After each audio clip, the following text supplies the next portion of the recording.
میری امت پہ 2 نمازیں فرض تھی. بنی اسرائیل 2 نمازیں تھیں, فجر کی 2 رکعت اور عصر کی 2 رکعت, باجماعت نہیں, انفرادی, رکوع کوئی نہیں, قیام سجدہ, تلاوت کوئی نہیں, تسبیح.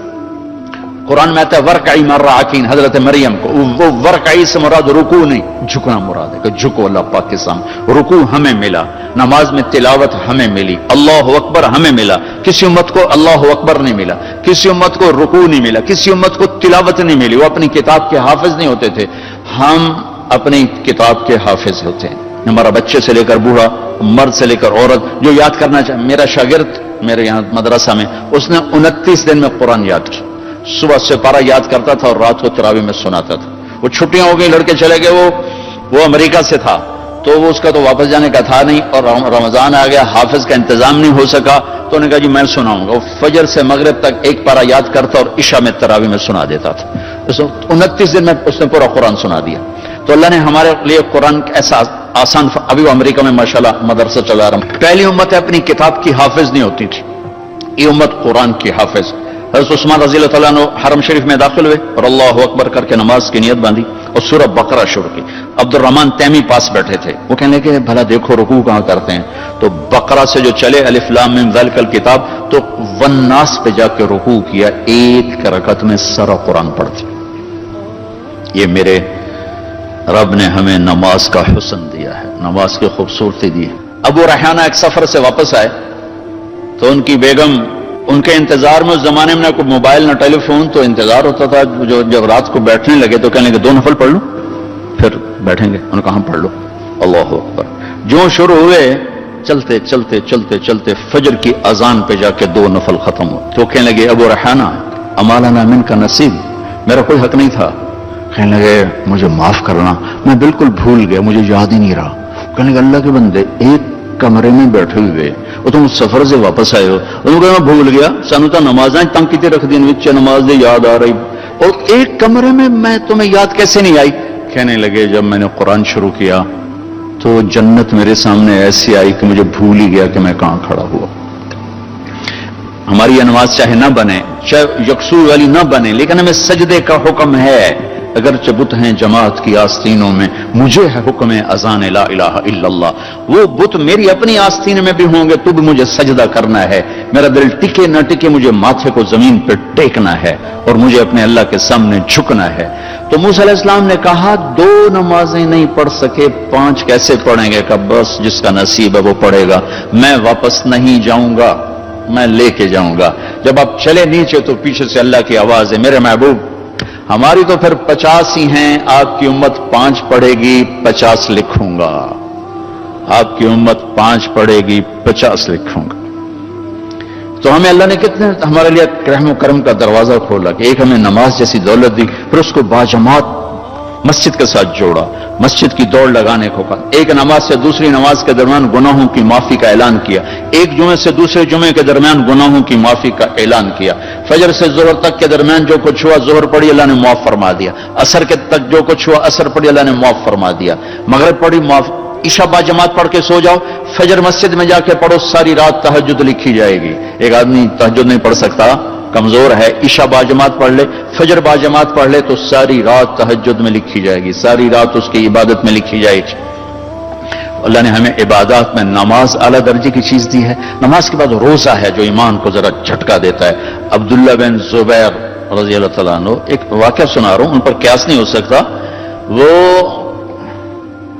روزہ رکھتے تھے, رمضان کا پہلا روزہ, اور 15 دن کے بعد جا کے افطار کرتے تھے, نہ کھانا نہ پینا. اور یہ طاقت انہیں کہاں سے آئی تھی؟ اللہ کے نبی نے خون نکلوایا کپنگ کے ذریعے سے اور ان کو دیا, عبداللہ جا کے باہر دبا کے آ جاؤ. وہ باہر جا کے انہوں نے پی لیا. اس پینے سے ان میں اتنی طاقت آ گئی تھی, جب وہ شہید ہوئے حجاج کے لشکر کے مقابلے میں تو 18 آدمی تھے ان کے ساتھ, اور حجاج کا لشکر 4000 کا تھا. صبح سے لے کر عصر تک 18 آدمیوں کے ساتھ 4000 کے لشکر کو روکے رکھا, ان کو اندر نہیں آنے تھے. تو جب وہ بے بس ہو گئے تو پھر اوپر سے پتھر مارے, تو پتھر ماتھے پہ لگا تو گرے اور شہید ہوئے. ویسے ان پر قابو نہیں پا سکے. ان کے روزے کا انداز یہ تھا کہ آج سحری کھائی اور 15 دن کے بعد افطاری فرماتے تھے. تو چلو ہم سحری افطاری پر ہی آ جائیں, روزہ نہ چھوڑیں. ایک روزہ جہنم سے 3 خندق دور کر دیتا ہے. اور پھر تراویح کی نماز نہ چھوڑیں کہ تراویح کے ہر سجدے پر 1500 نیکی لکھی جاتی. ہر سجدے پر 1500 نیکی لکھی جاتی. اور آخری رات اللہ کا اعلان ہوتا ہے رات کی تراویح دن کے روزے کے بدلے میں نے اپنے بندوں کو معاف فرما دیا. تو عبادات میں نماز ہے، روزہ ہے، حج ہے، زکوٰۃ ہے. نماز پڑھنے والے بھی کافی ہیں، روزہ رکھنے والے بھی کافی ہیں، زکوٰۃ دینے والے بہت تھوڑے رہ گئے ہیں. جب اللہ تعالیٰ ناراض ہوتا ہے نا تو کیا کرتا ہے؟ موسیٰ علیہ السلام نے پوچھا یا اللہ جب تو ناراض ہوتا ہے تو کیا کرتا ہے؟ کہ جب میں ناراض ہوتا ہوں تو بارش بے وقت کرتا ہوں، پیسہ بخیلوں کو دیتا ہوں، حکومت نکموں کو دیتا ہوں. کہ اچھا یا اللہ جب تو راضی ہوتا ہے تو کیا کرتا ہے؟ تو اللہ نے کہا پیسہ میں سخیوں کو دیتا ہوں، حکومت اہل لوگوں کو دیتا ہوں، اور بارشیں اپنے وقت پر کرتا ہوں.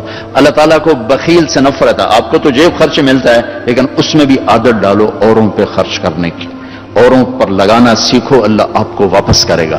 اللہ کو سخی سے پیار ہے، بخیل سے نفرت ہے. شیطان کو ایک راہب ملا پرانے پہلی امتوں کا، کہا یار ایک بات تو بتا دے.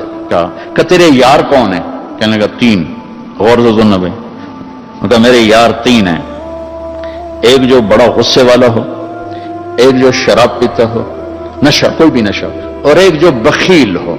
بخیل ہو میرا یار ہے، غصے والا ہو میرا یار ہے، نشے والا ہو میرا یار ہے. اور اگلی سننا، اگر یہ تینوں باتیں کسی میں اکٹھی ہو جائیں وہ تو پیر سائیں تو میں مرید سائیں، پھر وہ میرا پیر بن جاتا، میں اس کو مرید بن جاتا ہوں. ایسا بڑا شیطان بنتا ہے کہ شیطان بھی اس سے پناہ مانگتا ہے. تو میرے عزیزو سخاوت سیکھو.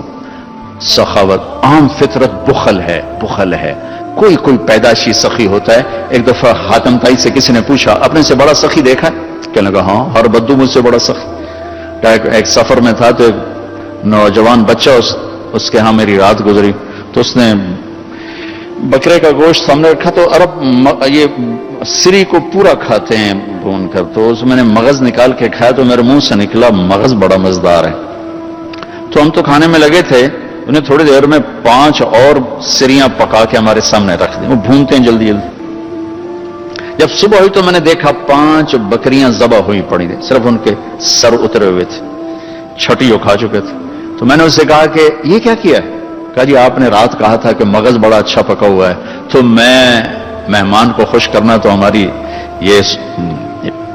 ایک ثقافت ہے، تو میں نے صرف بکرے کو سریاں کاٹ کاٹ کے آپ کو کھلا دی. کہ تیرے پاس کتنی بکریاں ہیں؟ کہا جی بھائی یہی 5. کہا تو اب تو؟ کہا جی اب ہمارا اللہ وارث ہے، مہمان تو خوش ہو. تو حاتم سے اس نے پوچھا پھر تم نے اس سے کیا دیا؟ کہ میں نے اسے 500 بکریاں دی اور 100 اونٹ دیے. تو اس نے کہا پھر تو بڑا سخی. کہ نہیں میں بڑا سخی نہیں، میں نے تو اپنے مال میں سے تھوڑا سا دیا، اس نے سارا مال میرے اوپر لگا دیا تھا. مسلمان اور بخل کٹھے نہیں ہوتے، مسلمان اور بخل کٹھے نہیں ہوتے. سعد بن عبادہ یا رسول اللہ آپ کو مغز کھلانا ہے. آپ نے کہا لے آؤ. اگر دیکھو دیگوں میں مغز آ رہا، آپ نے کہا یہ کیا ہے؟ کہا جی آپ کو کھلانا تھا، میں نے 100 اونٹ ذبح کیے ہیں، صرف ان کا مغز پکا کے آپ کو کھلانے لے کر آیا ہوں. یہ مسلمان کی سخاوت ہے. میرے نبی آخری نبی، آپ کے بعد نبی کوئی نہیں، تو اب لوگوں کو اللہ کا پیغام کون سنائے گا؟ دنیا میں 7 ارب انسان ہیں، 1.25 ارب مسلمان ہیں، 6.25 ارب کے قریب لوگ غیر مسلم ہیں. ان تک اللہ کی بات کون پہنچائے گا؟ ان تک اللہ کا پیغام کیسے پہنچے گا؟